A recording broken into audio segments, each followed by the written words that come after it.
Hello folks, welcome back to the Wikipedia world, and I am Abhinay Gupta.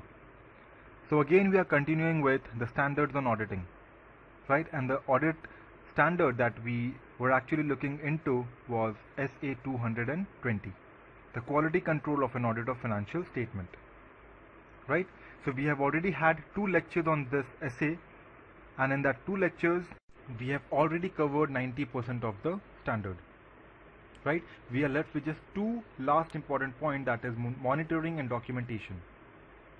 So today we'll complete with that, and then I will share some questions that have been asked in your previous examinations, like the kind of question that is being asked from this essay, right? And then we'll also try and establish a link between the different aspects of this essay, right?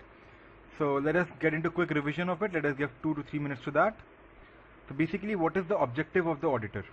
To implement a quality control procedure at engagement level that provides reasonable assurance that the firm and its personnel comply with the professional standards and regulatory and legal requirements, right? And the report issued by the firm or engagement partner are appropriate in all circumstances. So that is your objective, right? Basically that is comply with the professional standard and give an appropriate report. And for these 2 things you will have to implement the quality control procedure, right? And remember, it is at the engagement level only, it is not at the firm's level. For that we have SQC 1, right? Next, the requirement to implement quality control procedure. So first you have the leadership responsibility of the quality of audit. So leadership responsibility has to be taken up by whom? It has to be taken up by the engagement partner. So the engagement partner would act as a leader for the entire engagement team, and then he'll have to ensure that they are complying with the professional standards, they are complying with the firm's quality control policies and procedures, and they are issuing appropriate audit report, and they are bringing up the matter without any fear. If there is any concern, they are raising it up without fear, right? So the fact that quality is essential in performing an audit engagement is completed over here. So what are the 4 requirements? Comply with professional standard and issuing appropriate audit report. These are basically picked up from the objective. Apart from that, you have the firm's quality control policy and ability to raise the concern without fear. So the 4th point is basically the only point that you may miss out, which is a different point, right? Next, we move on to the relevant ethical requirement. So when we talk about ethics, we will always refer to the code of ethics, which is IOPCP: integrity, objectivity, professional competence, due care, confidentiality, and professional behavior, including independence and professional skepticism, right? So how will you ensure that? You will ensure that through inquiry and observation, right? And if there is any evidence of non-compliance, an indication of non-compliance, then you will consult with the engagement team and decide the appropriate action for that. Okay, that is the only thing over here. Next, you will have to ensure independence of the state of mind and appearance of the partner. So first you'll have to check whether or not the partner is independent, and for that you will refer to the provisions of both the Companies Act as well as the CA Act. So what does the Companies Act say? It says that the partner himself should not hold the securities. They are not concerned about his relatives. But the CA Act says that he or his relative should not hold substantial interest. And substantial interest is defined by 20%. Right? So first you will have to check whether he is independent. And for this you will obtain the relevant information from either your firm or the network firm. Right? Then you will evaluate, right, the impact of this relation on the firm, and also the impact of this breach on the engagement, and then determine if this threatens the independence of the engagement, right? And if it does, then you will have to take appropriate action to either nullify it or minimize it to an acceptable level, right? Or promptly report inability to take appropriate action to the firm. Next, you have the acceptance and continuance of the client relationship and audit engagement. So the engagement partner, he needs to be satisfied that appropriate procedure regarding the client acceptance and continuance have been followed, and then determine the conclusion has been reached are appropriate. right? And if the partner thinks that no, there is an information which if you knew it in the initiation, you would not have accepted the engagement. If there is any such information with the partner, then he would make an effort to immediately notify the firm so that reasonable action can be taken. For example, if you want to withdraw now, you can withdraw, right? Next, you have assignment of the engagement team. We have seen how important it is to choose a good engagement team. If you pick up people from the banking sector to do the manufacturing clients, you will end up in a mess, because they will be pushing the management in and out day and night to give them the information, and then discussing with the management, okay, let us know what is the procedure you follow for this, what is the procedure you follow for that, how do you do this, how do you do that. You eat up the head of the engagement partner and everything, and there is a chance of compromising the quality. So if you want to send that team also, first train them, right? Give them some training on the manufacturing client, right? And then you assign the team, give it to who can do, right? And what is the purpose behind? Assign a team so that they are able to meet the objectives, right? Then you have the engagement performance, and that is divided into 5 categories. That is, first, the engagement partner needs to direct and supervise the performance. Then once the performance is done, he will have to review them to see whether the document has been prepared properly and the decision taken on that document is relevant, right? Then he would, if there are certain matters that needs consultation, then he would consult with the with the other partners or an expert if needed, right? Then we talked about the engagement quality control review, where you know that the engagement quality control reviewer has to be determined by the partner, right? Then you will have to take an appointment from him, and that should be within the reporting date, before the date of issuing the audit report, right? What will the reviewer do? The reviewer will discuss the significant matter with the engagement team. The reviewer will review the financial statement and the audit report, right? And also the documents that you have prepared. And based on that document, based on the procedure that you have followed, he will also check what are the conclusions that you have made, and then consider whether the audit report that you are issuing is or not appropriate. And if it is the case of a listed entity, then there are some other considerations that have to be followed, like you will have to check the entire firm's independence, right? And if there is any difficult situation, check whether consultations have been made, right? And the difference of opinion has been resolved. And at last, you will have to also see whether all the documentations are complete. Then you have the difference of opinion, either between the engagement teams or engagement partner and the engagement team, between the engagement team and the consultant, or the partner and the EQCR. If there is anything like that, go to the next authority, like maybe you may go to the engagement partner, and if there is a difference, if there is a contradiction with the engagement partner, then follow the firm's policy, right? Now we move on to the next requirement, that is monitoring. Monitoring the policies and procedures basically. So basically, what is the objective behind monitoring it? Monitoring the performance, monitoring the work, right? So when you basically monitor the processes that you have followed, right, to maintain the quality, what have you done is you have followed the procedure of you have followed the policy of the firm. So when you're monitoring it, you will see, and there is a confirmation whether or not that was effective, right? Whether or not you have reached the conclusion. You will check, were those policies relevant? Were they adequate for that situation? Are they have they been like operated properly? Have they met the operating effectiveness? These are the things you will check, right? And to monitor the quality control policy, the engagement partner, the leader, right, he will consider the result of the firm's monitoring process, right, and whether the deficiency noted may affect the audit engagement. If it affects, then he will have to take unnecessary action, and if it does not affect, then there is no issue with that. He can go ahead, right? So monitoring basically is very important, if you see, because that will tell that yeah, the procedures that you have applied are useful, or they're not useful. Please go for something else. I agree, you had a policy, you had a procedure, you discussed the matter, you came up with a procedure, you applied it, but even after applying, you'll have to see whether or not it is able to give you the result that was desired. Is it adequate for that situation where you have applied it? right? These are the things that will come up after you start monitoring it. And at last you have the documentation part.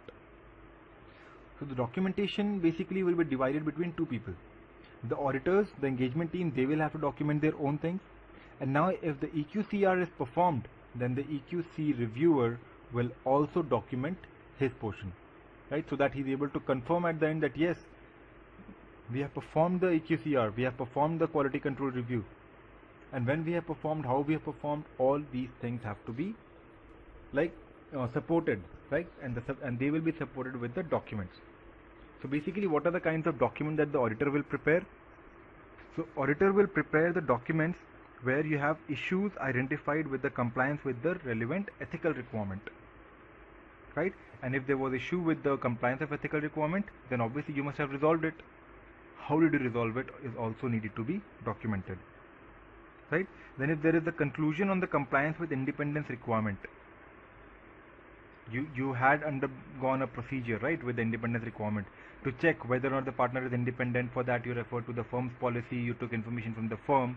If you find there is something that compromises independence, then you will see its effect on the engagement, all these things. So the procedure that you have followed and the conclusion that you have met needs to be documented very well, right? Now you also followed a procedure for the acceptance and continuance of the client relationship. What have you checked? What did you get? Are you satisfied? Did you actually decide right thing? You are continuing with the firm, with the audit, with the engagement. Was it actually right? How will you know? Right? You will have to document your process. You will have to document your findings. You will have to document your discussion. You will have to document your conclusion on that. Right? And that will be referred to check whether or not everything was going perfectly well. Now the other thing is, if you have taken up a consultation, either with the other partner of the firm, or if any consultation has been taken with whom? With the expert. So that consultation needs to be documented. Why did you need the consultation? What was the aspect? What was the reason? What did you share with the consultant? What did he reply? What did he check? What was the basis of his conclusion? Did you accept it? Did you implement it? These things need to be documented, right? So these were the documentation that was required from the point of view of the auditor. Now what are the documents required from the point of view of the EQC reviewer is also important. So EQC reviewer basically will document the procedures that he has performed for the quality control review. What has he checked? How has he checked? What did he get? Right? What conclusions did he draw? What communications did he make? Right?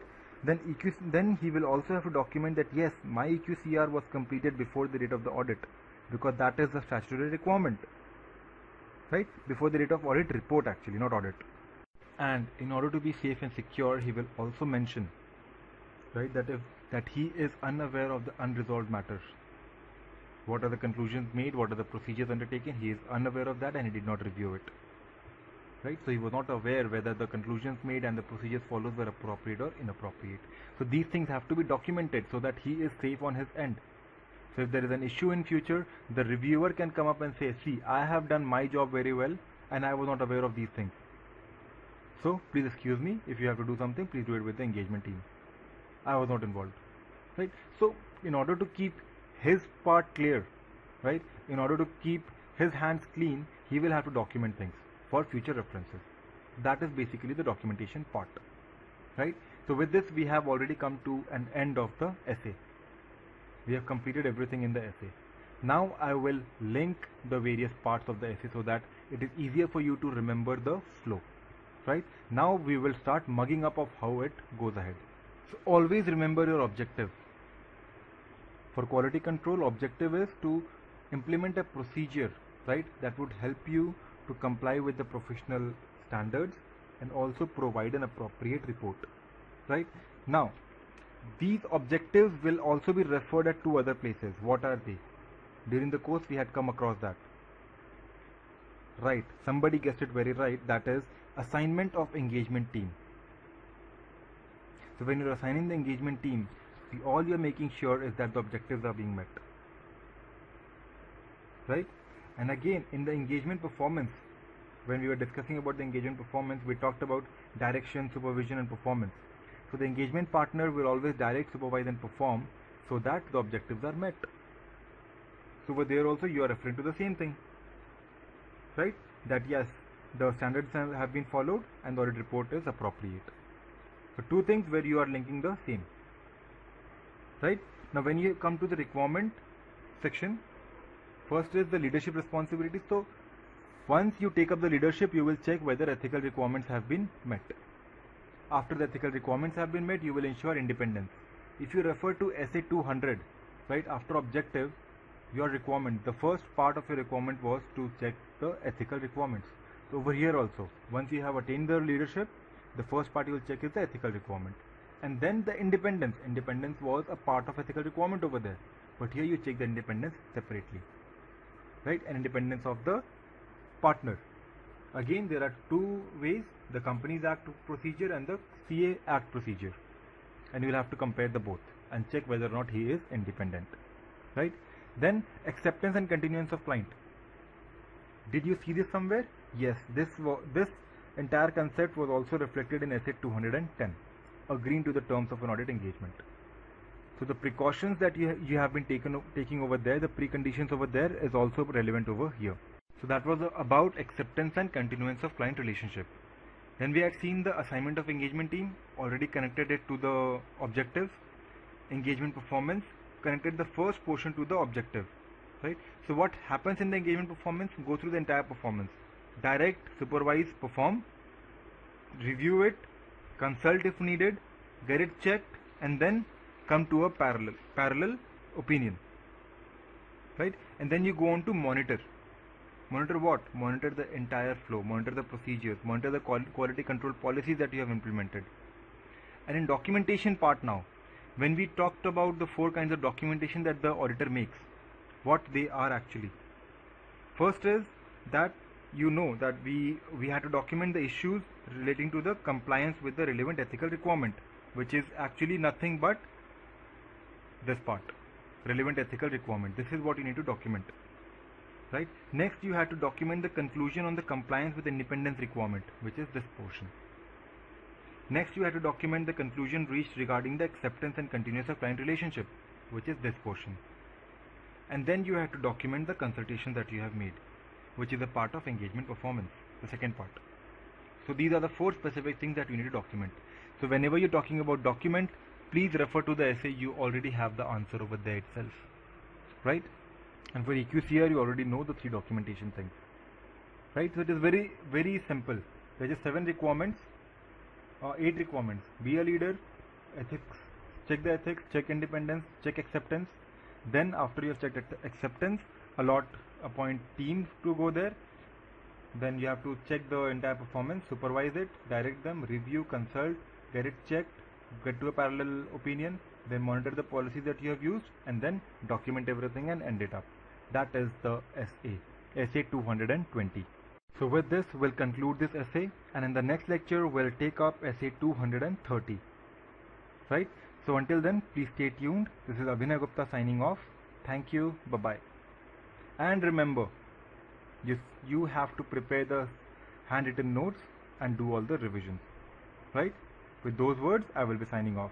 Thank you. Bye-bye.